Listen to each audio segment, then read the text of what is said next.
中山邊度房價最低，美食又多，最緊要係方便養老。推介5個鎮，睇下有邊個啱你心水。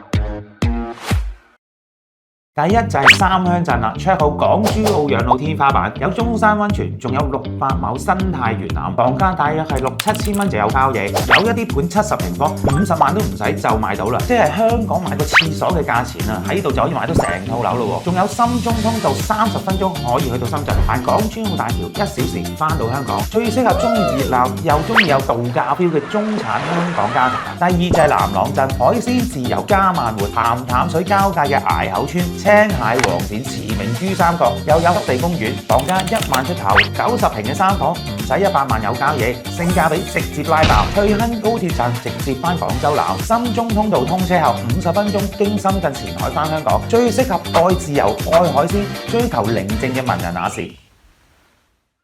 第三就係港口鎮啦，總價低，配套齊全，仲靠近中山市區喎，坐擁港口濕地公園，生活便利度滿分，房價大約6000蚊1平方，88平嘅3房60零萬就買到啦。中山市門檻最低嘅養老窪地，深中通道支線直達深圳，最適合預算有限，但係有愛好美食嘅一族啊。第四就係坦洲鎮啦，就喺珠海隔離嘅超筍靚位，中山最貼近珠海嘅地方，歎早茶、食宵夜選擇多到你數唔晒啊，而且又可以享受珠海嘅商圈配套，房價均價12000蚊左右，有啲70零平方50、60萬都買到，簡直係上車嘅首選。10分鐘去到珠海站，返香港揸車經港珠澳大橋唔使1個鐘喎，最適合雙城生活、追求超高性價比嘅精明人士。最後就係馬鞍島啦，深中通道落橋位，加上中山未來投資重點，呢個真係潛力股。喺中山對接深圳嘅第一站，規劃現代，配套高端，房價均價13000蚊左右，有一啲盤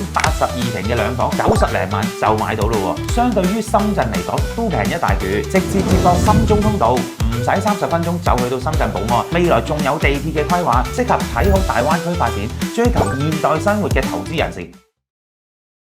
目前中山正在用灣區嘅速度打造緊香港長者第2個故鄉，呢度房價低、配置高、交通又便利，呢個唔係未來而係現在。大家如果想知道更多中山、珠海樓市嘅消息，記得關注我。